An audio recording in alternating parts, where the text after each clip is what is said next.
Hello students, एक बार फिर हम हाजिर हो गए हैं इस chapter chemical coordination and integration वाले चैप्टर का नेक्स्ट वीडियो लेकर के। ठीक है, वो आप लोग जानते हैं, मेरा नाम गौरव और आप लोगों का स्वागत है छोटे से नन्हे से मुन्ने से चैनल पर।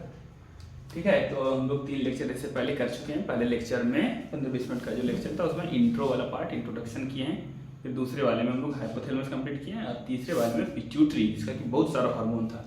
6 हार्मोन तो होता था एंटीरियर पिट्यूटरी से, एक होता था इंटरमीडिएट लोब से, क्या था नाम, MSH, और फिर एक नहीं दो कहाँ से, पोस्टीरियर पिट्यूटरी से। क्या सिंथेसाइज होता है? नहीं, एक भी सिंथेसाइज नहीं होता है, ओनली स्टोर्ड एंड रिलीज होता है। ठीक है, तो फिर पोस्टीरियर पिट्यूटरी का हार्मोन सिंथेसाइज कहाँ होता है, कहाँ बनता है? बनता है हाइपोथैलेमस में, हाइपोथैलेमिक न्यूरॉन में। ठीक है, वो पढ़ाया था ना वहाँ पर कि posterior pituitary is under the direct control. ठीक है, डायरेक्ट कंट्रोल ऑफ हाइपोथैलेमस।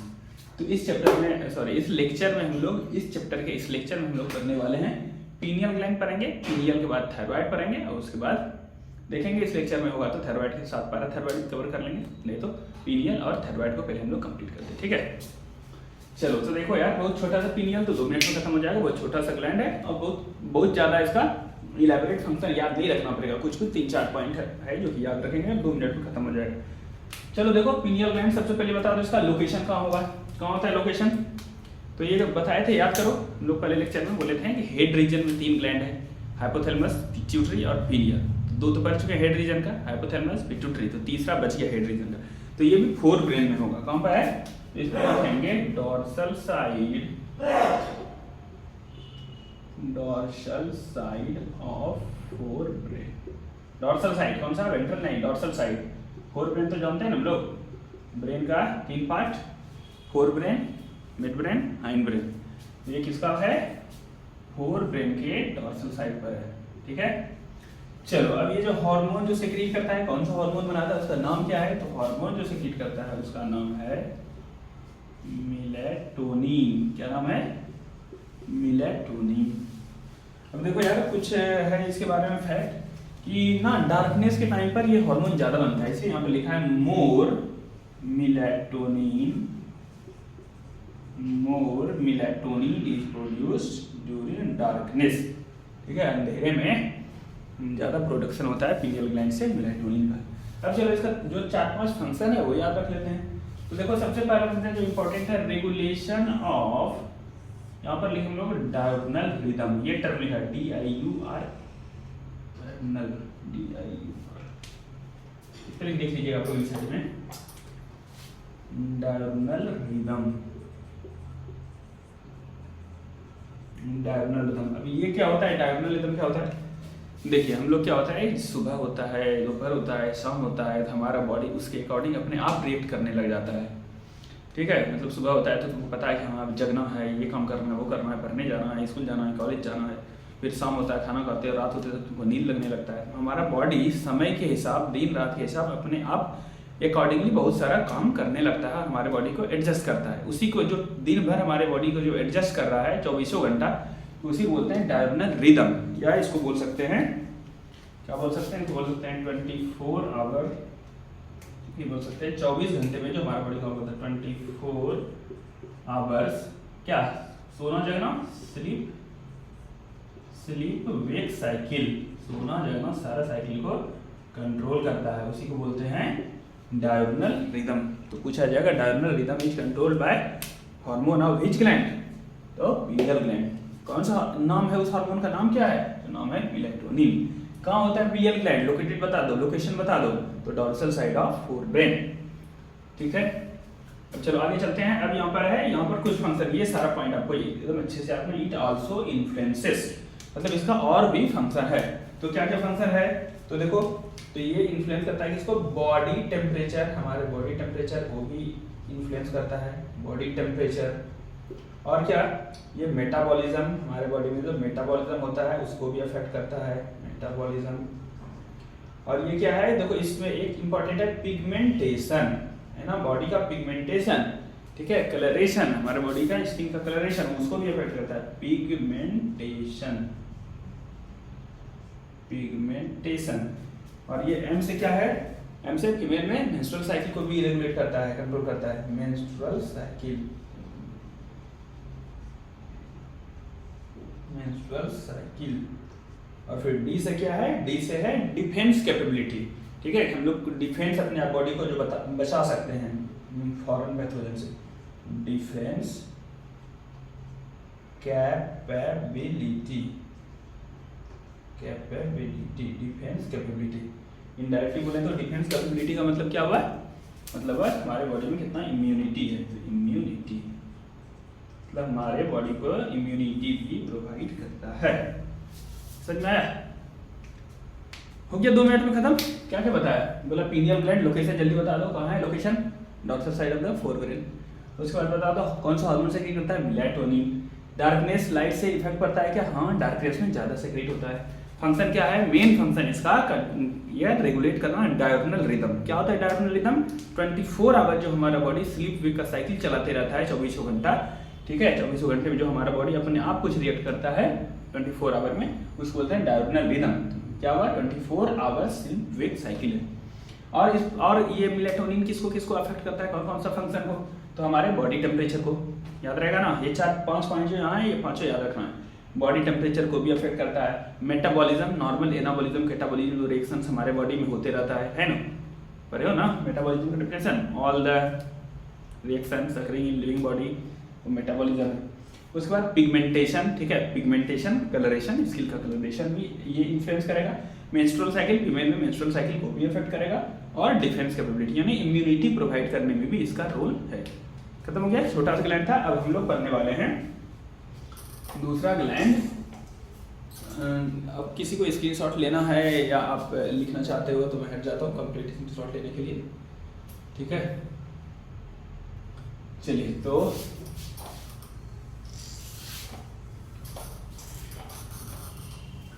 इसके बाद हम लोग करते हैं क्या, इसके बाद हम लोग स्टार्ट करते हैं थायराइड ग्लैंड, ठीक है। अब हम लोगों ने हेड रीजन का तीनों ग्लैंड पढ़ लिया, पहले पढ़ा हाइपोथैलेमस, फिर पढ़ा पिट्यूटरी और अभी तुरंत पढ़ा पीनियल ग्लैंड, ठीक है। तो हेड रीजन का तीनों ग्लैंड हो गया। अब हम लोग आते हैं थोरैक्स रीजन पर, ठीक है।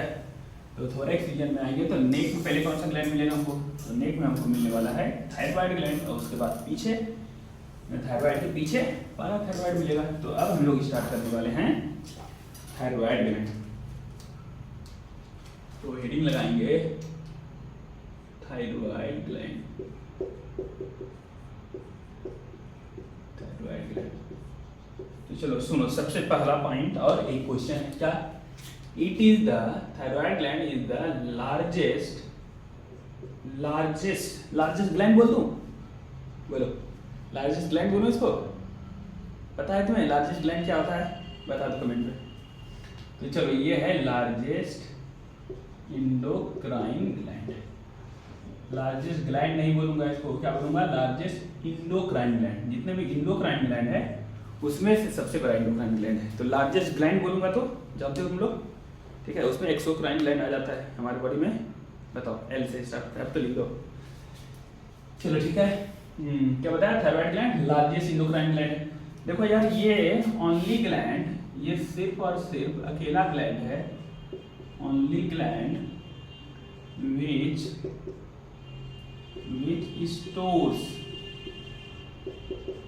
its secretory product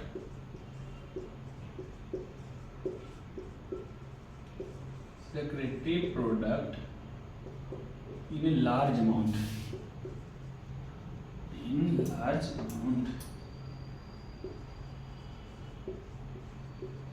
ये जो है एक ग्लैंड ये करता क्या, ये अपना ना सेक्रेटरी प्रोडक्ट यानी हार्मोन्स बना करके स्टोर रखता है।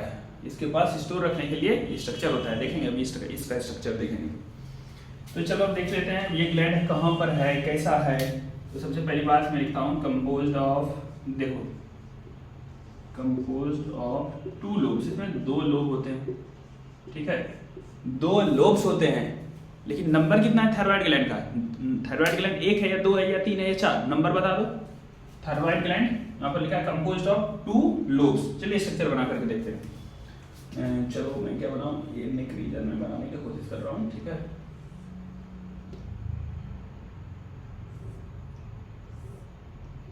ये है ट्रैकिया। क्या है? ये है ट्रैकिया।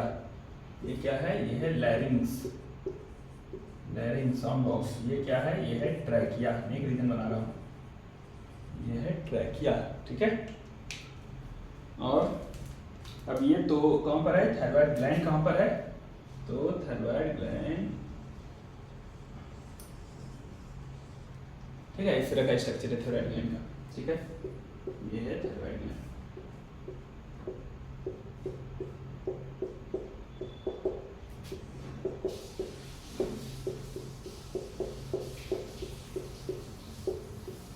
ये थायराइड ग्लैंड। तो देख रहे हैं, एक लोब इस तरफ दिख रहा है, एक लोब इस तरफ दिख रहा है, इसीलिए लिखा है कंपोज्ड ऑफ 2 लोब्स, ठीक है। और हर एक लोब कहाँ है? तो 2 लोब्स। और ये 2 लोब जो है, तो इसको लिखेंगे, ये है थायराइड का लोब, थायराइड का लोब्स है। कितने लोब्स हैं? 2 लोब्स हैं। और देख लो, ये लोब और ये लोब, दोनों लोब बीच में कनेक्टेड है। ये नैरो जैसा स्ट्रक्चर, ये इसको बोलते हैं इस्थमस, इस्थमस, ठीक है। तो क्या लिखें? हाँ, कंपोज्ड ऑफ 2 लोब्स। बता दो कहां पर है हर एक लोब? दोनों lobe. Each lobe is situated या located either side of trachea, either side of trachea. देख रहे हो, ये ट्रैकिया है, ट्रैकिया के दोनों तरफ है, ठीक है नहीं। and both lobes are connected by, बताओ इससे कनेक्टेड है। ये जो है थीन कनेक्टिव टिश्यू है, थीन फ्लैप, ये पतला सा फ्लैप है। इस्तेमाल क्या होता है? Connected by thin flap of connective tissue, connective tissue दिखता है ना? Yes, connective tissue called isthmus. समझ में आया? लोकेशन क्या क्या बताया? ये लार्जेस्ट एंडोक्राइन ग्लैंड है, ये पहला क्वेश्चन है, याद रखिएगा। Largest endocrine gland, only gland which stores secretary protein. ये ग्लैंड है जो कि पहले से बना करके बहुत सारा लार्ज अमाउंट में रखता है। कंपोज्ड ऑफ 2 लोब्स, 2 लोब होता है, ठीक है। दोनों लोब्स कहाँ हैं? ट्रैकिया के दोनों साइड है, इधर साइड। और दोनों लोब्स कनेक्टेड किससे है? बीच में एक नैरो स्ट्रक्चर है, ठीक है। नैरो स्ट्रक्चर जो कि क्या है? कनेक्टिव टिश्यू का थिन फ्लैप है, एकदम लेयर सा लेयर है, थिन फ्लैप है दोनों के बीच में। उसको क्या बोलते हैं? उसको बोलते हैं इस्थमस, ठीक है। नोट करना है, नोट करो फटाक से।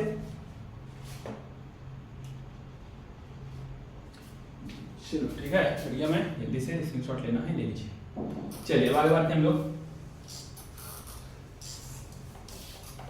अब देखो, अब क्या करेंगे हम लोगों को? तो हम लोगों को मतलब है क्या? हम लोगों को एंडोक्राइन पार्ट से मतलब है, मतलब कि वो जो कि हार्मोन्स बनाएगा। तो हार्मोन्स बनाएगा तो थोड़ा सा देखो हम लोग क्या करेंगे, इसका हिस्टोलॉजी देखेंगे एकदम 1 मिनट के लिए।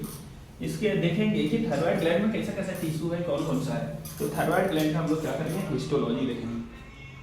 जब थायराइड ग्लैंड का सेक्शन लेंगे तो देखो, इसको हम काट करके देख रहे हैं। क्या देख रहे हैं? हम देख रहे हैं हिस्टोलॉजी। हिस्टोलॉजी, हिस्टोलॉजी मतलब स्टडी ऑफ टिश्यू, जानते हो ना? Histology of thyroid.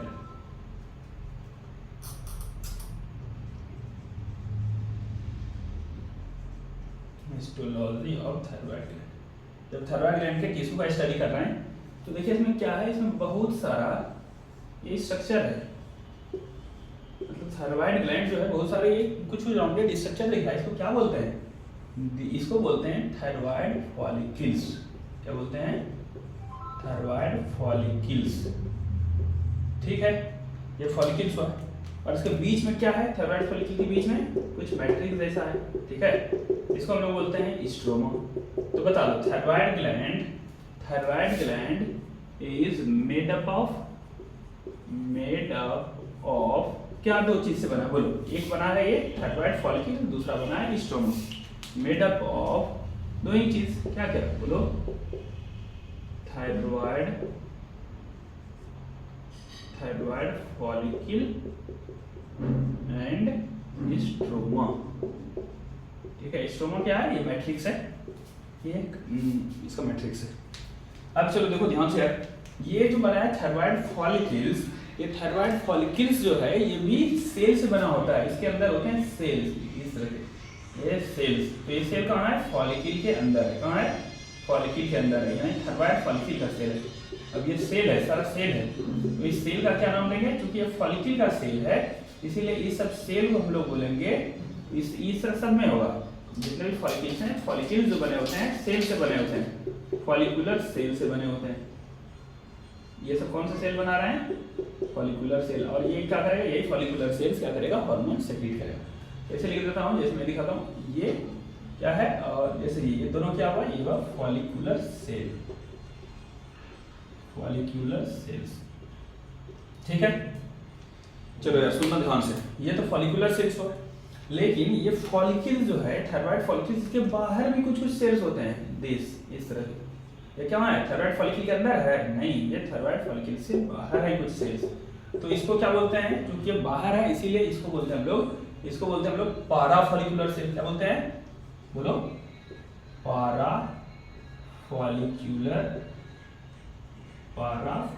सेल। कुछ एक्स्ट्रा नहीं पढ़ा रहा हूँ, एनसीईआरटी हमको पता है कि एनसीईआरटी भी पढ़ाना होता है, ठीक है, लेकिन एनसीईआरटी के लाइन को समझने के लिए डायग्राम बना रहा हूँ जो कि आसान है।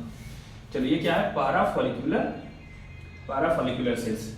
ठीक है, समझ में आ गया कि क्या किस चीज का ग्लैंड बना है? Thyroid gland is composed of two structure, मतलब दो कंपोनेंट है इसमें, एक है थायराइड फॉलिकल है और दूसरा है स्ट्रोमा।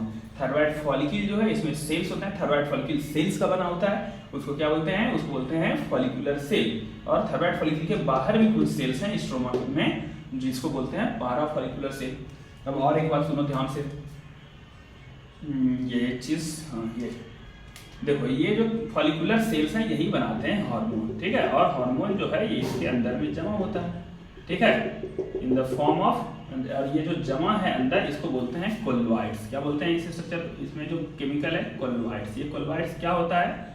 ये सेमी सॉलिड लाइक सब्सटेंस है, ठीक है, मतलब सेमी सॉलिड है, नहीं लिक्विड है नहीं सॉलिड, ठीक है, कोलॉइड्स। और कोलॉइड्स में मतलब ये जो फॉलिकुलर सेल था, ये जो सिक्रीट करता है सब कुछ, उससे बनता है कोलॉइड्स। यही फॉलिकुलर सेल बनाएगा हार्मोन। अब समझ में कितने तरह का सेल है? इसमें दो तरह का सेल है, एक है फॉलिकुलर सेल जो कि थायराइड फॉलिकल्स में है, और एक है पारा फॉलिकुलर सेल जो कि थायराइड फॉलिकल के बाहर है, ठीक है। तो अब यही दो सेल्स है जो कि हार्मोन्स बनाएगा, इसी से बनेगा थायराइड हार्मोन। तो हम लोग बात करेंगे कि कौन सा फॉलिकुलर सेल कौन सा हार्मोन बनाएगा और पारा फॉलिकुलर सेल कौन सा हार्मोन बनाएगा। अच्छा, लिखना होता है ये क्या? ओके, तो ठीक है, लिखने में आ गया। क्या बताया? Thyroid gland is composed of two parts. क्या क्या जल्दी बताओ? थायराइड फॉलिकल्स, और यहाँ पर लिखना क्या? स्ट्रोमा, ठीक है। और ये इतना सा डायग्राम हटा से लिख लेना, ठीक है। इसको हटाऊं? चलो ऐसे यहाँ पर बताओ। देखो एक इधर क्या है? सबसे पहले था फॉलिकुलर सेल। क्या? Follicular cell, follicular cells. तो सुनो ध्यान से यार, फॉलिकुलर सेल्स जो होते हैं ये दो तरीके के हार्मोन्स बनाते हैं, ठीक है। एक को बोलते हैं हम लोग T3, एक को बोलते हैं हम लोग T4, ठीक है।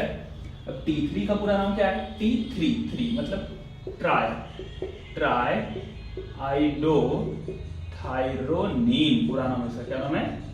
Try iodothyronine. T4 का क्या नाम है? इसमें 4 है तो टेट्रा, इसका नाम हो जाएगा टेट्रा आइडोथायरोनिन, टेट्रा आइडोथायरोनिन। समझ में आया? देखो इसका एक और नाम है T4 का, इसी का नाम है थायरॉक्सिन। क्या नाम है? थायरॉक्सिन, इसी को बोलते हैं, ठीक है। अब बताओ थोड़ा कि दोनों में कौन ज्यादा एक्टिव होता है? T3 और T4 में कौन ज्यादा एक्टिव होता है? T3 या T4? तो याद रखिएगा कि T3 is more active and more potent, ठीक है। पोटेंट मतलब जो कि इफेक्ट ज्यादा शो कर सकता है। T3 is more active and more potent then T4, ठीक है। यहाँ पर क्या लिखा है? यहाँ पर लिखा है एक्टिव। कौन ज्यादा एक्टिव हुआ? T3। एंड पोटेंट, कौन ज्यादा पोटेंट हुआ? पोटेंट हुआ तो T3 ज्यादा पोटेंट। समझ में आया? इसमें देखो इसका पूरा नाम क्या लिखा है? इसका पूरे नाम लिखा है ट्राई आइडोथायरोनिन, टेट्रा आइडोथायरोनिन। इसका मतलब हुआ कि इसके फॉर्मेशन में आयोडीन का जरूरत होगा, इसीलिए एक पॉइंट यहाँ पर लिख देते हैं कि iodine is required for synthesis of T3 and T4। T3 और T4 के सिंथेसिस के लिए किसका जरूरत पड़ेगा? आपको पड़ेगा आयोडीन का जरूरत, क्योंकि ये इसमें आयोडीन होता है। बताओ ये T3 T4 किससे बना, बोलो कौन से बना? ये बना है फॉलिकुलर सेल से। ठीक है, फॉलिकुलर सेल कहाँ होता था? थायराइड फॉलिकल में। ठीक है, थायराइड फॉलिकल में होता था फॉलिकुलर सेल। ये बनाता है T3 और T4 और वो स्टोर रहेगा यहाँ कोलवाइड्स में। अब देखिए इसीलिए बोला था कि ये ऐसा ग्लैंड है जो कि स्टोर करके रखता है, मतलब हार्मोन बना के स्टोर करके रख सकता है। समझ में आया? चलो अब क्या करें, इतना बात तो कर लिया। देखो एक बात और बताते हैं कि हमारे बॉडी में जनरली ना या थायराइड ग्लैंड से मेनली सेक्रेट होता है, मेनली ज्यादातर सेक्रेट होता है T4। ठीक है, लेकिन सेक्रेट होने के बाद हमारे बॉडी में कन्वर्ट हो जाता है वो T3 में। इसको बोलते हैं पेरिफेरल कन्वर्सन। खैर भूल जाओ, नहीं जानो, एनसीईआरटी में नहीं, लेकिन बता दिया ज्यादा T4 हुआ। चलो इतना कर लिया, आगे बढ़ते हैं।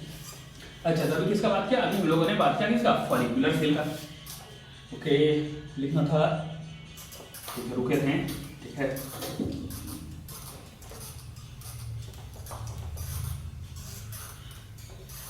चलो इतना तो कर लिया। अब थोड़ा सा बात करते हैं किसके बारे में। अब बात हम लोग थोड़ा सा कर लेते हैं पाराफोलिकुलर सेल। चलो सुनो, सबसे पहले पाराफोलिकुलर सेल का और नाम है, एक और नाम है इसका, एक और नाम बोलते हैं सी सेल। सी सेल क्या बोलते हैं? सी सेल। तुम्हें सी से तुम याद रखना, सी से क्या मतलब कि ये जो है सी से बनाता है ये एक हार्मोन जिसका नाम है कैल्सीटोनिन। क्या नाम है? Calcitonin, CALCI, calcitonin. इसके नाम से ही लग रहा है कुछ कैल्शियम से रिलेटेड होगा। ठीक है, तो अब हम लोग बात करते हैं किसका? पाराफोलिकुलर सेल का। किसका? पाराफोलिकुलर सेल्स। ठीक है, तो पाराफोलिकुलर सेल्स इसको और क्या बोलते हैं हम लोग बोलते हैं सी सेल्स। क्या बोलते हैं? सी सेल्स। तो इससे एक हार्मोन बनता है, बस एक ही हार्मोन। ठीक है, हम एक हार्मोन और उसका नाम है क्या बताया? कैल्सीटोनिन। क्या बताया? कैल्सीटोनिन। अब देखो यार, ये कैल्सीटोनिन सेक्रेट कहाँ से हुआ है? कौन सा ग्लैंड बनाया है? Thyroid gland. इसीलिए इसका पूरा नाम कोई लिखता है तो इसे लिखता है थायरो कैल्सीटोनिन। शॉर्ट में लोग बोलते हैं इसको TCT, थायरो कैल्सीटोनिन। समझ में आया? इसके बारे में बस 2 पॉइंट याद रखना है। ये जो है TCT, थायरो कैल्सीटोनिन, कौन सा सेक्रेट हुआ बता दो? Thyroid gland. थायराइड ग्लैंड के कौन से सेल से बता दो? तो पाराफोलिकुलर सेल या सी सेल से। फॉलिकुलर सेल से नहीं, फॉलिकुलर सेल से तो T3 और T4 होता था, है ना, ट्राइआइडोथायरोनिन और टेट्राआइडोथायरोनिन।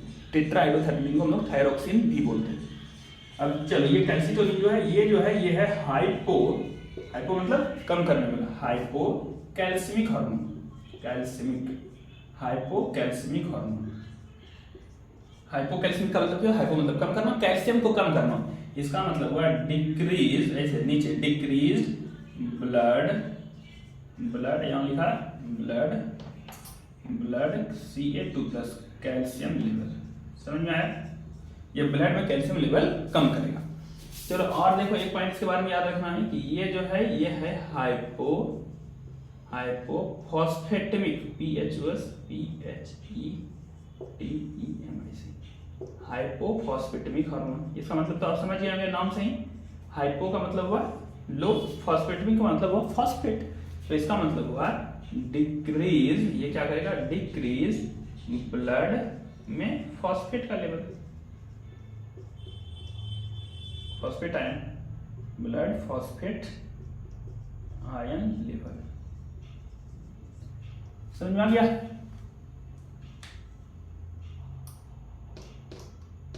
समझ में आया कि नहीं आया? ठीक है, तो ये हो गया किसके बारे में? पाराफोलिकुलर सेल। तो सारा सेल के बारे में कर लिया कि कौन कौन सा सेल होता है, कौन कौन सा हार्मोन सीक्रेट करता है। अगर आप लेना चाहते हो, लिखना चाहते हो तो लिखो, सेल्फी लेना चाहते हो तो लिखो।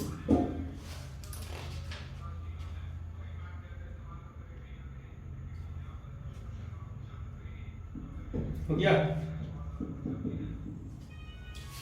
चलो ठीक है, तो पाराफोलिकुलर सेल का बता दिया, इसको बताता हूँ। ठीक है,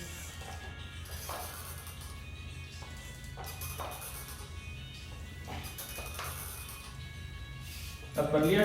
तो मैंने आपको क्या बता दिया? मैंने बता दिया कि पारा फोलिकुलर सेल से कौन सा हार्मोन, और उसका काम भी क्या है? उसका काम है फॉस्फेट को कम करना या कैल्शियम को कम करना। अब हम लोग देखेंगे T3 T4 का फंक्शन नहीं बताया ना, काम नहीं बताया ना, उसका काम बता रहा हूँ। तो अब हम लोग बात करने वाले हैं function of T3 and T4। दोनों का फंक्शन लगभग सेम होता है, सिर्फ डिफरेंस है पोटेंसी में कि कोई ज़्यादा एक्टिव है, ज़्यादा तेजी से काम करता है, कोई कम काम करता है।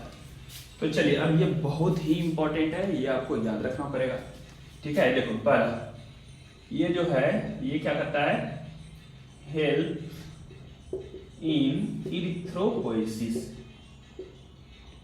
इरिथ्रोपोइसिस मतलब जानते हैं ना, आरबीसी प्रोडक्शन में हेल्प करता है, ठीक है। आरबीसी बनता है तो उसमें हेल्प करता है। और सबसे इंपॉर्टेंट मेंटेन्स बीएमआर, हमारे बॉडी का बीएमआर मेंटेन करता है। बीएमआर क्या होता है? Basal metabolic rate. हमारे बॉडी में मेटाबॉलिज्म होता है ना, नॉर्मली मेटाबॉलिज्म चल रहा है तो उसको मेंटेन करके यही रखता है, ठीक है। बेसल मेटाबॉलिक रेट जो एनाबॉलिज्म का टर्मिनल रिएक्शन चल रहा है वो करता है। तो बीएमआर को मेंटेन किया, इरिथ्रोपोइसिस को मेंटेन किया, और इसका रोल बता दो कौन सा है। इसका रोल होगा, चलो फीमेल में, इन फीमेल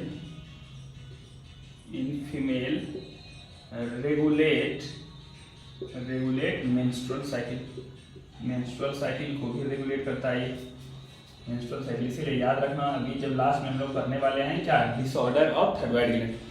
तो डिसऑर्डर में कम या ज़्यादा हो जाएगा, तो कम हो जाएगा तो हाइपोथायराइडिज्म बोलेंगे। तो हाइपोथायराइडिज्म जब हो जाएगा तो वो फीमेल क्या हो जाएगी, उसका मेंस्ट्रुअल साइकिल इरेगुलर हो जाएगा। क्यों? क्योंकि T3 T4 का काम है मेंस्ट्रुअल साइकिल को भी रेगुलेट करना। 3 पॉइंट याद रहा, बताओ जल्दी से।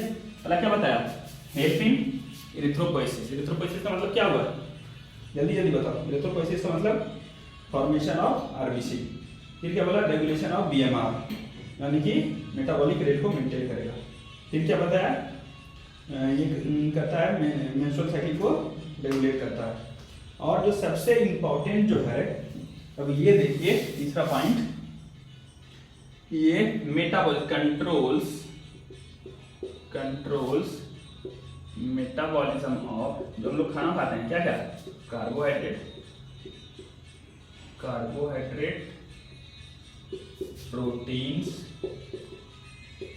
प्रोटीन्स एंड फैट, ये सब के मेटाबॉलिज्म को कंट्रोल करता है। समझ में आया? और क्या, मेंटेन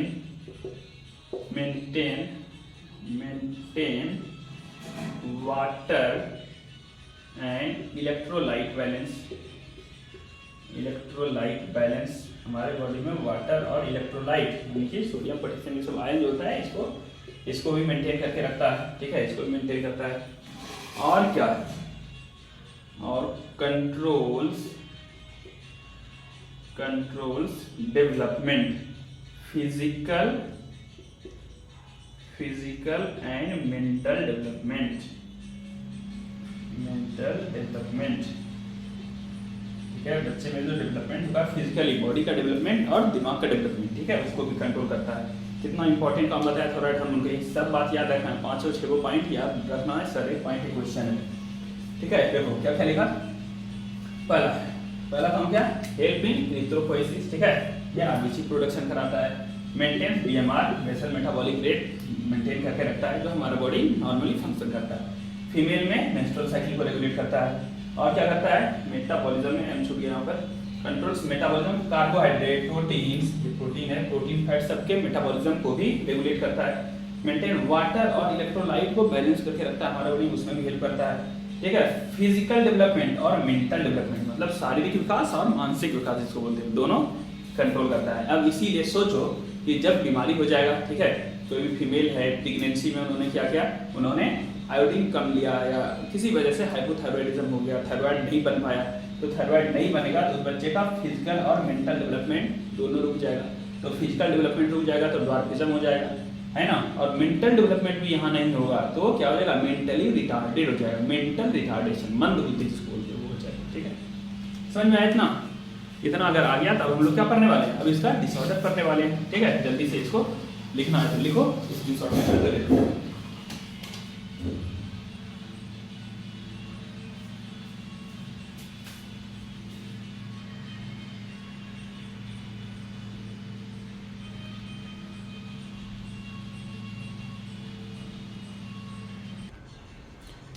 हाँ तो चलते हैं, अब हम लोग डिसऑर्डर पढ़ लेते हैं। Disorder due to thyroid hormone imbalance. अगर थायराइड का हार्मोन इम्बैलेंस हो जाता है, मतलब कभी नॉर्मल से कम हो जाएगा, कभी ज़्यादा हो जाएगा, तो क्या होगा? तो देखो दो कंडीशन हो सकता है। जब हाइपोसेक्रेशन हो जाए, मतलब कि जितना थायराइड बनना चाहिए उससे कम बन रहा है, और दूसरा कंडीशन हाइपरथायराइडिज्म हो जाए, जितना बनना चाहिए उससे ज़्यादा ही बनने लगा है। तो अब सबसे पहले देख लेते हैं कॉज किस वजह से हो सकता है। तो पहले हम लोग पढ़ते हैं हाइपोथायराइडिज्म। क्या पढ़ते हैं? पहले हाइपोथायराइडिज्म पढ़ते हैं। इसका कॉज देखो आयोडीन डेफिशिएंसी। अब सोचो यार, पर है ना, देखे थे ना कि T3 T4 यानी कि ट्राइडोथायरोनिन टेट्राइडोनिन आइडोथायरोनिन बनने के लिए आयोडीन का जरूरत होता है, और हम लोग सॉल्ट से लेते हैं ना, आयोडाइज सॉल्ट खाते हैं। अगर किसी में आयोडीन का ही डेफिशिएंसी हो जाएगा तो T3 T4 बन नहीं पाएगा, तो क्या हो जाएगा? हाइपोथायराइडिज्म हो जाएगा। और देखो एकदम समझना दिमाग से, तुमको याद नहीं रखना पड़ेगा कि क्या कॉज है। ठीक है, समझिएगा ध्यान से। मैंने जब पढ़ाया था हाइपोथैलेमस, ठीक है, उसके बाद पढ़ाया पिट्यूटरी, उसके बाद हम लोग इधर पढ़ रहे हैं। तो ये जो है थायराइड, थायराइड जो ग्लैंड है इसको कौन कंट्रोल करता है? कौन सा हार्मोन? याद करो, जब पढ़ाया था पिट्यूटरी, वहां से एक हार्मोन आता था TSH, thyroid stimulating hormone, pituitary से वो आता था, इसको कंट्रोल करता था T3 T4 का। अब सोचो TSH ही कम आ रहा है, पिट्यूटरी से TSH ही कम आ रहा है, तो इसको स्टिमुलेट ही नहीं करेगा, इसको कहेगा ही नहीं कि तुम बनाओ T3 T4, तो बनाएगा ये, तो भी कम हो जाएगा। इसीलिए लिखा है यहाँ पर, क्या लिखा है? Hyposecretion of TSH। अगर TSH ही थायराइड, सॉरी TSH ही कहाँ, पिट्यूटरी से कम होगा तो TSH नहीं आएगा, तो मैसेज नहीं मिलेगा थायराइड को, तो T3 T4 नहीं बनेगा, तो डिफिशिएंसी हो जाएगा। अब सुनो यार, तुम तो ये भी जानते हो क्या कि पिट्यूटरी का जो हार्मोन होता है उसको कंट्रोल करता है कौन? हाइपोथैलेमस का hormone, releasing hormone, inhibiting hormone, hypothalamus में पढ़ाया है। तो हाइपोथैलेमस से एक हार्मोन आता है जिसमें TRH, थायरोट्रोपिन रिलीजिंग हार्मोन। क्या? Thyrotropin releasing hormone. अब सोचो TRH ही नहीं है, थायरोट्रोपिन रिलीजिंग हार्मोन नहीं आया, तो पिट्यूटरी ही एक्टिवेट नहीं होगा। पिट्यूटरी ही एक्टिवेट नहीं होगा तो उसने थायराइड को भी एक्टिवेट नहीं करेगा, तो थायराइड नहीं एक्टिवेट होगा तो T3 T4 नहीं बनेगा, तो क्या हो जाएगा? हाइपोथायराइडिज्म। समझ में आया? हाइपोथैलेमस काम नहीं करेगा तो TRH नहीं बनेगा, थायरोट्रोपिन रिलीजिंग हार्मोन, तो वो नहीं होगा तो पिट्यूटरी नहीं एक्टिवेट होगा, पिट्यूटरी एक्टिवेट नहीं होगा तो वो TSH नहीं बनाएगा, तो TSH नहीं बनाएगा तो थायराइड को एक्टिवेट नहीं करेगा, तो थायराइड को एक्टिवेट नहीं करेगा तो कम बनेगा थायराइड हार्मोन, हाइपोथायराइडिज्म हो जाएगा। समझ में आ गया? तो पहला तो क्या, सब कुछ सही है, सब लोग काम कर रहा है, लेकिन खाना देखो कमी किस तरह से हो सकता है। एक तो खाना बनाने वाला ही नहीं हो, एक खाना बनाने के लिए कुछ सामान ही नहीं हो, तो ये क्या आयोडीन क्या है? ये सामान है, ठीक है, यही नहीं रहेगा तो सब लोग अगर कम करेगा भी तो बनेगा किससे हार्मोन? ये नहीं बनेगा। लेकिन ये आयोडीन है और यही लोग काम ही नहीं कर रहा है, कोई बनाने वाला भी नहीं है, तो भी नहीं बनेगा। ठीक है, समझ में आया? तो आयोडीन का डेफिशिएंसी हो जाए, कमी हो जाए, तो भी हाइपोथायराइडिज्म। थायराइड खुद ही काम नहीं कर रहे, थायराइड का अपना बीमारी कुछ हो गया, या तो TSH ही कम बना, कहां से? पिट्यूटरी से, तो भी नहीं होगा। हाइपोसेक्रेशन ऑफ TRH, ये कहां से? ये कहां से? हाइपोथैलेमस से, हाइपोथैलेमस से नहीं आएगा तो भी हो जाएगा। क्या हो जाएगा? डेफिशिएंसी हो जाएगा, नहीं बनेगा और हाइपोथायराइडिज्म हो जाएगा। तो हाइपोथायराइडिज्म हो जाएगा, सुनो ध्यान से, हमारे बॉडी में T3 T4 कम हो जाएगा, तो हमारा बॉडी क्या बोलेगा? यार T3 T4 बनाओ, इस थायराइड को ले, मान लो कि सब कुछ सही है, ठीक है, लेकिन कि आयोडीन का डेफिशिएंसी हो गया तो थायराइड बन नहीं रहा है, सॉरी थायराइड हार्मोन बन नहीं रहा है। थायराइड हार्मोन नहीं बनेगा, हमारे बॉडी को तो जरूरत होगा ना, ये सब कितना काम था, RBC प्रोडक्शन था, मेटाबॉलिज्म था, कार्बोहाइड्रेट का, प्रोटीन का, फैट का, सब काम कराना था, फिजिकल मेंटल ग्रोथ कराना था, तो इनको लगेगा, क्या लगेगा? इनको लगेगा कि यार हम थायराइड को लगेगा हम काम नहीं कर पा रहे हैं, हम नहीं बना पा रहे हैं T3 T4, हमको बहुत सारा डिमांड है T3 T4 का, तो वो अपना साइज बढ़ा लेगा, ठीक है, सेल अपना साइज बढ़ा लेगा, हाइपरट्रॉफी बोलते हैं, सेल का साइज बढ़ जाएगा तो ग्लैंड का साइज बढ़ जाएगा, इसलिए ग्लैंड का साइज यहाँ पर बड़ा जैसा हो जाता है, जिसको बोलते हैं ग्वाइटर। क्या बोलते हैं? ग्वाइटर।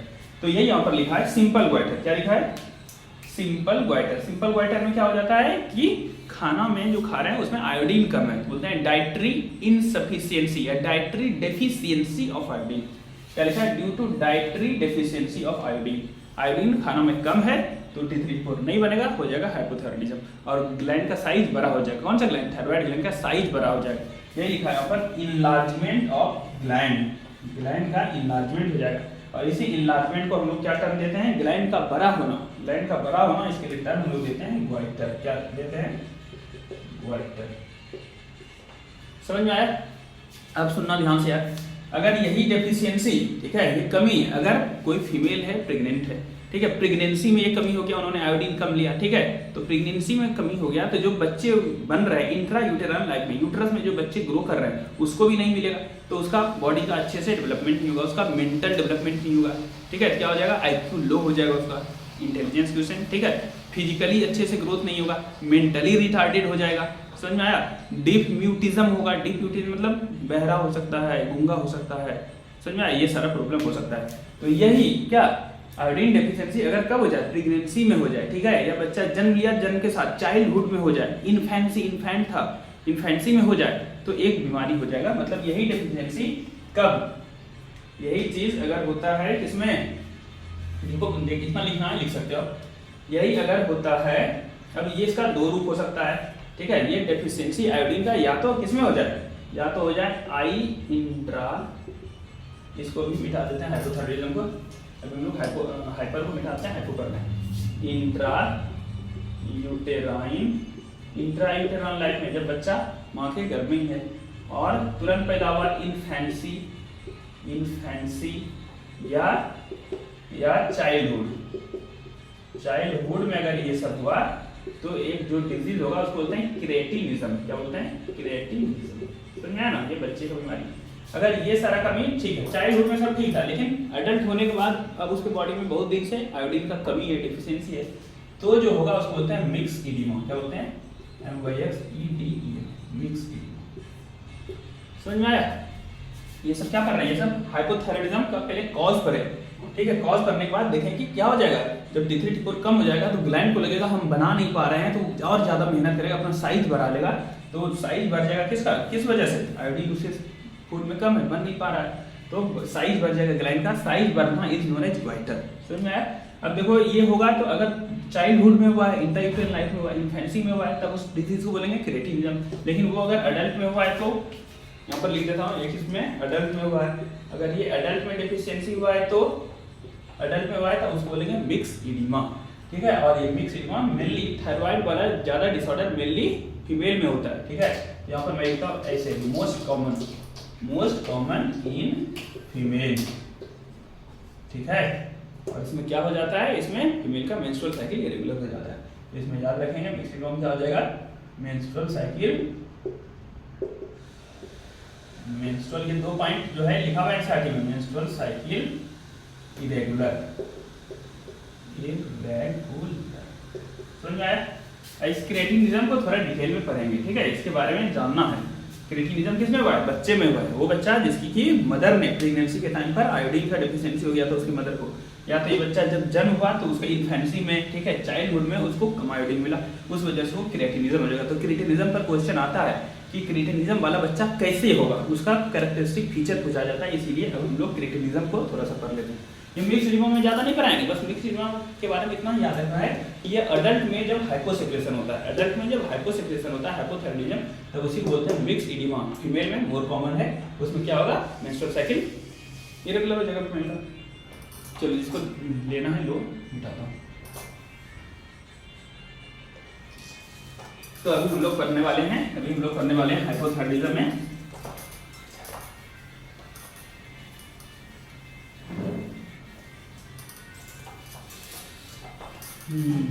तो हम लोग क्रिएटिनिज्म कर लेते हैं, ठीक है। क्रिएटिनिज्म सबसे पहले बताओ, क्रिएटिनिज्म हाइपोथायराइडिज्म है कि हाइपरथायराइडिज्म? हाइपोथायराइडिज्म, ठीक है। क्रिएटिनिज्म में जो भी बच्चा होगा उसका कैरेक्टरिस्टिक याद करना है। कैरेक्टरिस्टिक कैसा होगा बच्चा, सबसे पहले बताओ फिजिकल ग्रोथ होगा उसका, T3 T4 यानी थायराइड हार्मोन फिजिकल ग्रोथ भी कराता था नहीं, तो पहला पॉइंट लिखेंगे स्टंटेड ग्रोथ। क्या लिखेंगे, स्टंटेड ग्रोथ। याद करो कल जब पढ़ाए थे क्या, पिट्यूटरी ग्लैंड, तो पिट्यूटरी ग्लैंड में ग्रोथ हार्मोन जब कम होता था वहां भी लिखते थे स्टंटेड ग्रोथ, ठीक है। यहाँ ब्रेन का डेवलपमेंट मतलब मेंटली डेवलपमेंट भी नहीं होगा, तो यहाँ पर लिखेंगे मेंटल रिटार्डेशन। यही चीज वहां नहीं लिखते थे, वहां पर ब्रेन का इंटेलिजेंस सही होता था पिट्यूटरी वाले में, यहाँ पर मेंटल रिटार्डेशन हो जाएगा, मेंटल रिटार्डेशन, ठीक है। इसका मतलब क्या होता है, थायराइड ग्लैंड जो है सीएनएस के डेवलपमेंट में भी हेल्प करता है, तो ना ब्रेन वेन से रिलेटेड सेंट्रल नर्वस सिस्टम के डेवलपमेंट में भी थायराइड हार्मोन का रोल होता है। अब चलो इसका क्या हो जाएगा यार, लो आईक्यू हो जाएगा, है ना। लो आईक्यू, आईक्यू जानते हैं, इंटेलिजेंस क्वेश्चन, इंटेलिजेंस क्वेश्चन, ठीक है। और वो अच्छा कैसा हो जाएगा, डीप म्यूटिज्म हो सकता है, डीप म्यूटिज्म, ठीक है। बहरा हो सकता है, गूंगा हो सकता है, म्यूट, डीप, समझ में आया, इतना पॉइंट याद रहेगा। क्या बताया, स्टंटेड ग्रोथ बताया, मेंटल रिटार्डेशन बताया, लो आईक्यू बताया, डीप म्यूटिज्म हो जाएगा। और इसका एक पॉइंट याद रख लीजिएगा, और स्किन जो है इसका, स्किन भी एबनॉर्मल हो जाएगा, नॉर्मल जो होता है उससे एबनॉर्मल स्किन हो जाएगा, स्किन एबनॉर्मल, स्किन एबनॉर्मल हो जाएगा,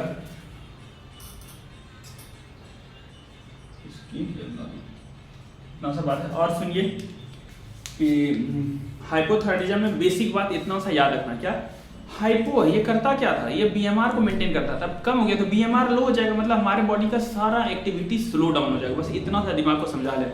हाइपोथायराइडिज्म, हाइपो मतलब कम हुआ है, ये रहता तब ना हमारा बॉडी नॉर्मली फंक्शन करता है, ये कम हो गया तो क्या हो जाएगा, एक्टिविटी, कोई बच्चा होगा चुपचाप बैठा रहेगा, स्लगिश जैसा हो जाएगा, एक्टिविटी लो हो जाएगा, क्या हो जाएगा, हार्ट रेट स्लो हो जाएगा, क्या हो जाएगा, हार्ट रेट स्लो हो जाएगा, बीपी लो हो जाएगा, ब्लड प्रेशर लो हो जाएगा, टेम्परेचर बॉडी का लो रहेगा नॉर्मल से, ये सब एकदम कॉमन है, ये सब तो ऐसे दिमाग को समझा लो, ये सब लिखने की जरूरत नहीं, ये सब होबे करेगा, अगर चाहे मिक्स इडिमा रहे चाहे क्रिटिनिज्म रहे, दोनों है क्या, हाइपोथायराइडिज्म, हाइपोथायराइडिज्म तो ये होगा, क्या क्या होगा, क्योंकि ये बॉडी टेम्परेचर को भी बीएमआर मेंटेन करेगा तो बॉडी टेम्परेचर भी मेंटेन होगा, तो हाइपोथायराइडिज्म बॉडी टेम्परेचर भी कम हो जाएगा, ठीक है, उसका मेटाबॉलिज्म सब स्लो हो जाएगा, और क्या बताया, उसका बीपी भी लो हो जाएगा, हार्ट रेट जो होता है नॉर्मली 72 उससे भी हार्ट रेट भी लो हो जाएगा, इतना बात दिमाग में रहेगा ना, ये सब हार्ट रेट लो हो जाएगा, बीपी लो हो जाएगा, टेम्परेचर लो हो जाएगा, एक्टिविटी स्लगिश हो जाएगा, ठीक है, समझ में आया।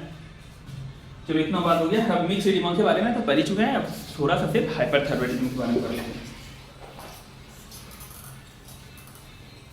हाइपरथायराइडिज्म, तो हाइपरथायराइडिज्म में क्या हो जाएगा, ज्यादा सेक्रेशन होगा, है ना, हाइपरथायराइडिज्म मतलब ज्यादा सेक्रेशन होने लगेगा, तो कॉज बता दो यार इसका जल्दी से, किस वजह से होगा, कॉज बता दो।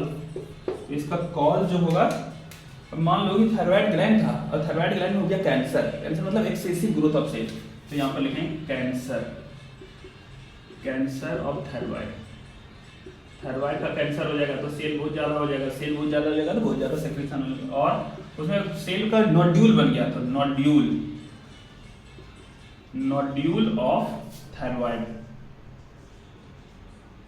Nodule of tissue, nodule of tissue in thyroid, thyroid gland में टिश्यू का नोड्यूल बन गया, ठीक है, तो क्या हो जाएगा, ज्यादा सेक्रेशन होने लगेगा। अब हाइपरथायराइडिज्म किसी को हो जाएगा तो क्या होगा, हाइपरथायराइडिज्म वाले का कुछ सिम्टम्स, सिम्टम्स मतलब वो इंसान कैसा दिखेगा, और कैरेक्टरिस्टिक, कैरेक्टरिस्टिक उसका कैरेक्टरिस्टिक क्या होगा, देखो अब ये क्या हो गया, ज्यादा हो गया है ये हार्मोन T3 T4 ये सब ज्यादा हो गया है, तो ये क्या करेगा यार, T3 को ज्यादा हो गया तो बीएमआर बढ़ा देगा, जो रिएक्शन धीरे धीरे नॉर्मली होता था बहुत तेजी से होने लगेगा, जितना खाएगा सब खत्म कर लेगा हमारा बॉडी तुरंत, समझ में आ रहा है, तो क्या हो जाएगा, तो जितना खाओगे सब तुरंत, क्योंकि बीएमआर फास्ट हो गया है ना, तो बॉडी, इसमें पहले बताओ बॉडी टेम्परेचर तब क्या हो जाएगा, बॉडी टेम्परेचर हाई हो जाएगा, ठीक है, इसमें heart rate, normal heart rate होना चाहिए, बढ़ा देगा, तो हार्ट रेट बोलो यहाँ लिखा HR, हार्ट रेट बढ़ जाएगा, समझ में आ रहा है, बीपी बोलो ब्लड प्रेशर बढ़ जाएगा, अब सोचो हार्ट रेट बढ़ जाएगा, बीपी बढ़ जाएगा, तो वो शांति से बैठेगा इंसान, इरिटेबिलिटी हो जाएगा, इरिटेट होने लगेगा, तो उसमें लिखेगा इरिटेबिलिटी, इरिटेबिलिटी, इरिटेट रहेगा हमेशा, ठीक है। और देखो अब खाना भी खा रहा है लेकिन इतना तेजी से मेटाबॉलिज्म हो रहा है कि उसको सब खाना तुरंत यूज हो जा रहा है, तो वो क्या हो जाएगा, वो धीरे धीरे एकदम पतला होते चले जाएगा वो इंसान, तो बोलते हैं इमेसिएशन, उसके लिए क्या टर्म यूज करते हैं हम लोग, इमेसिएशन, इमेसिएशन मतलब excess, excess thinning of body, thinning, पतला होते जा रहा है इंसान, क्यों पतला होते जा रहा है, एक्सेस थिनिंग, यहाँ नीचे लिख देता हूँ, एक्सेस थिनिंग। क्यों होते जा रहा है? क्योंकि उसका बीएमआर फास्ट हो गया है, जितना भी खाना खा रहा है वो सब का मेटाबॉलिज्म बहुत फास्ट हो रहा है। ये तो बात याद रहेगा।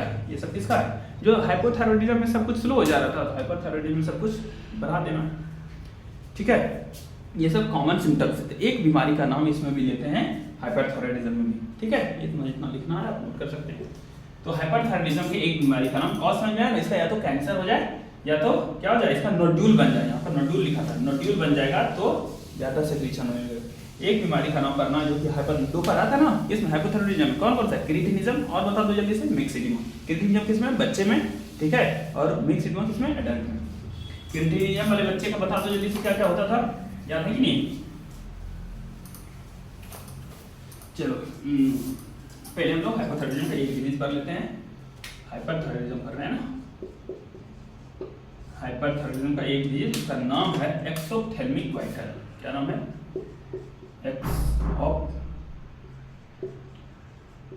एक्सोप्थेल्मिक ग्वाइटर। क्या नाम है? एक्सोप्थेल्मिक ग्वाइटर। देखो एक्स मतलब हो गया बाहर, आउटसाइड, ठीक है। ऑप्थेल्मोटन का मतलब होता है आई, या बोलो आई बॉल, ठीक है। अब देखो यहाँ पर क्या हुआ, ग्वाइटर, ये तो कैंसर हो जाएगा तो भी सेल बढ़ जाएगा, टिश्यू बढ़ जाएगा, ठीक है। नोड्यूल हो जाएगा तो भी बढ़ जाएगा, साइज ग्वाइटर तो भी थायराइड ग्लैंड का साइज तो बन ही जाएगा ना। साइज जो है बढ़ना, enlargement of gland known as goitre, समझ में आया? तो ग्वाइटर तो इसमें भी होगा, साइज ग्लैंड का साइज तो इसमें भी बढ़ेगा, ठीक है। लेकिन सेक्रेशन भी ज्यादा होने लगा। अब देखो ये एक्सोप्थेल्मिक ग्वाइटर जो है, इसी का दूसरा नाम है ग्रेव्स डिजीज। ये भी कुछ है, ग्रेव्स, ग्रेव्स डिजीज, ये पूछा जाता है। ग्रेव्स डिजीज क्या है? हाइपोथायराइडिज्म है कि हाइपरथायराइडिज्म है? हाइपरथायराइडिज्म। इसमें होता है क्या, बस इसी में देखो, इसके नाम में ही है कि क्या होता है। एक्स मतलब आउटसाइड, मतलब आंख जो है बड़ा हो जाओ, इतना बड़ा आंख निकलने लगेगा भाई, ठीक है। आई बॉल जो है निकले, बाहर निकला हुआ रहेगा, प्रोट्रूडेड, ठीक है। तो इसमें क्या हो जाएगा? प्रोट्रूडेड, या ऐसे बोलते हैं बल्जिंग आउट, मतलब बाहर निकला रहेगा, bulging out of eye ball बाहर की तरफ ज्यादा बढ़ जाएगा। ये तो पता है ना, हार्ट रेट बढ़ जाएगा, ठीक है। इरिटेबिलिटी हो जाएगा, बॉडी टेम्परेचर बढ़ जाएगा, एक्सेसिव फीलिंग होने लगेगा। ये सब कॉमन बात है। तो यही एक डिजीज का नाम याद रखना था, ठीक है। तो लगभग आपका ये कंप्लीट हो गया, हाइपरथायराइड पूरा थायराइड कंप्लीट हो गया। और तो कुछ इसमें बचा नहीं, ठीक है। चलो ठीक, तो हम लोग इसमें इस लेक्चर में पढ़ लिए, क्या क्या पढ़ लिए इस लेक्चर में? हम लोगों ने पढ़ लिया पीनियल ग्लैंड और पढ़ लिया थायराइड ग्लैंड, ठीक है। जल्दी से बता दो पीनियल ग्लैंड के बारे में क्या क्या पढ़ा। पीनियल ग्लैंड क्या है, कहाँ पर होता है? हेड रीजन में। तो लोकेशन बताओ, डॉर्सल साइड ऑफ फोरब्रेन, ठीक है। हार्मोन का नाम बताओ, मेलाटोनिन, ठीक है। उसका एक्शन बताओ, regulate diurnal rhythm of the body. क्या होता है ये? 24 आवर में स्लीप वेक साइकिल को ही बोलते हैं। और क्या कंट्रोल करता था? टेम्परेचर, और क्या? मेटाबॉलिज्म, और क्या? स्किन पिगमेंटेशन, और जल्दी बताओगे मेंस्ट्रुअल साइकिल, और क्या? डिफेंस कैपेबिलिटी यानी इम्यूनिटी। खत्म, पीनियल खत्म। दूसरा थायराइड, थायराइड का लोकेशन बता दो कौन। थायराइड ग्लैंड कितना होता है? नंबर बता दो। एक ही होता है, दो मत बोलना। एक ही ग्लैंड का दो लोब होता है, इस तरफ ट्रैकिया के दोनों तरफ। नंबर एक है, थायराइड ग्लैंड एक होता है, उसका दो लोब होता है। दोनों लोब कनेक्टेड किससे होता है? बीच में जो कनेक्टिव टिश्यू का फ्लैप होता है, इसको इस्थमस बोलते हैं, ठीक है। यहाँ तक दोनों लोब कहाँ होता है? तो either side of the trachea के दोनों तरफ होता है, वो देख लिया हम लोग। चलो अब उसके बाद आ जाओ उसका हिस्टोलॉजी में, टिश्यू। तो थायराइड ग्लैंड कैसा बनाता है? कंपोज ऑफ टू पार्ट्स, ठीक है। एक होता है स्ट्रोमा, एक होता है थायराइड फॉलिकल, होता था ना फॉलिकल। थायराइड फॉलिकल जो है उसमें जो सेल होता है उसको बोलते हैं फॉलिकुलर सेल। वो बनाता है T3 और T4, फॉलिकुलर सेल बनाता है T3 और T4, और जो बना करके केमिकल्स रखता है यानी हार्मोन्स, किसमें? कॉलोइड के फॉर्म में, ठीक। बाहर में कुछ सेल्स होता है जिसको बोलते हैं पैराफॉलिकुलर सेल्स, या उसको बोलते हैं सी सेल। क्या बोलते हैं? सी सेल। वो क्या बनाता है? वो एक हार्मोन बनाता है जिसका नाम है कैल्सीटोनिन। और थायराइड ग्लैंड का इसीलिए थायरोकैल्सीटोनिन, समझ में आ गया? TCT, ठीक है, गुड। TCT का क्या काम है? ये हाइपोफॉस्फेटमिक और हाइपोकैल्सिमिक, कैल्शियम को भी ब्लड में कम कराता है और फॉस्फेट को ब्लड में कम कराता है। खत्म। चलो T3 T4 के एक्शन में जाओ। T3 T4 क्या करता है? तो उसका बहुत सारा काम है। BMR को मेंटेन करता है, इरिथ्रोपोएसिस में हेल्प करता है, ब्लड फॉर्मेशन RBC फॉर्मेशन कराता है, और हो गया बता दो फिजिकल और मेंटल डेवलपमेंट को रेगुलेट करता है, मेंस्ट्रुअल साइकिल को रेगुलेट करता है, और बता दो 4 हो गया। कार्बोहाइड्रेट, प्रोटीन और फैट के मेटाबॉलिज्म को भी कंट्रोल करता है। 5 और एक पॉइंट था कुछ, ब्रेन के डेवलपमेंट को कंट्रोल करता है ना। ये सब तो बात हो गया, और कुछ छूटा? चलो आगे बढ़ते हैं। अब क्या हो गया, इतना तो कर लिया। उसके बाद अब डिसऑर्डर पे आते हैं। अगर ज़्यादा हो जाएगा तो हाइपरथायराइडिज्म, कम हो जाएगा तो हाइपोथायराइडिज्म। समझ में आ रहा है? चलो यार ठीक है। उसके बाद हाइपोथायराइडिज्म क्यों हो जाएगा, तो बहुत सारा रीजन है। या तो थायराइड ही काम नहीं करे, थायराइड इटसेल्फ इनसफिशिएंसी, या तो टीएसएच ऊपर से नहीं आए पिट्यूटरी से, या तो हाइपोथैलेमस से टीआरएच नहीं आए, थायरोट्रोपिन रिलीजिंग हार्मोन रिलीज करने के लिए नहीं है, या तो सब कुछ रहे लेकिन आयोडीन का ही डेफिशिएंसी हो जाए तो बनेगा नहीं। समझ में आया? ठीक। अगर और क्या होगा, जब बनेगा नहीं तो क्या हो जाएगा, ग्लैंड, थायराइड ग्लैंड बड़ा हो जाएगा, उसको लगेगा हमको बहुत ज्यादा काम करना है तो साइज बढ़ा लेगा, तो हो जाएगा इनलार्जमेंट ऑफ ग्लैंड। ग्लैंड के इनलार्जमेंट को क्या बोलते हैं, ग्वाइटर बोलते हैं। अब ग्वाइटर अगर हुआ है बचपन में हुआ है, इंट्रा यूटेराइन लाइफ में हुआ है, या इन्फेंसी में हुआ है, या चाइल्डहुड में हुआ है, तो उसको क्रिटिनिज्म बोलेंगे। क्रिटिनिज्म वाले बच्चे का क्या क्या होगा, फीचर बता दो जल्दी से। क्रिटिनिज्म वाला बच्चा क्या क्या हो जाएगा, मेंटल रिटार्डेशन हो जाएगा, उसका ग्रोथ स्टंटेड ग्रोथ हो जाएगा, है ना, लो आईक्यू हो जाएगा, आईक्यू उसका लो रहेगा, और बताओ डीफ म्यूटिज्म हो जाएगा, और एबनॉर्मल स्किन हो जाएगा। इतना चीज याद रखना है। समझ में आया? स्किन एबनॉर्मल, डीफ म्यूटिज्म, मुख बधिर जिसको बोलते हैं, गूंगा और बहरा। ठीक है, ये सब बात हो गया। और बताओ दूसरा मिक्स एडिमा हो जाएगा हाइपोथायराइडिज्म, एडल्ट में होगा तो मिक्स एडिमा में क्या हो जाता है, मेंस्ट्रुअल साइकिल फीमेल का गड़बड़ हो जाएगा। थायराइड वाला बीमारी हाइपोथायराइडिज्म रहे या हाइपर, जनरली फीमेल में मोर कॉमन है। ठीक है, अब आ जाते हैं किसमें, हाइपरथायराइडिज्म में। हाइपरथायराइडिज्म में क्या है, ज्यादा सेक्रेशन हो जाएगा। चलो हाइपोसेक्रेशन वाले का कुछ कैरेक्टरिस्टिक बता दो। उसमें क्या, टेम्परेचर लो हो जाएगा, हार्ट रेट लो हो जाएगा, बीपी लो हो जाएगा। ठीक है, एक्टिविटी कम करेगा जो भी बच्चा होगा या एडल्ट होगा। और हाइपर में इसका उल्टा हो जाएगा, क्या हो जाएगा, हार्ट रेट बढ़ जाएगा, बीपी बढ़ जाएगा, इरिटेशन होने लगेगा, रेस्टलेसनेस, एकदम शांति से बैठ नहीं पाएगा, रेस्टलेसनेस हो जाएगा।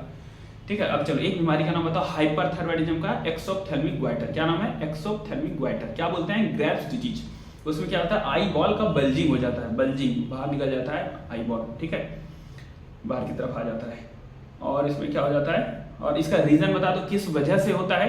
तो इसका वजह है कि या तो कैंसर हो जाए थायराइड ग्लैंड का, या तो उसमें नोड्यूल का फॉर्मेशन हो जाए। समझ में आया?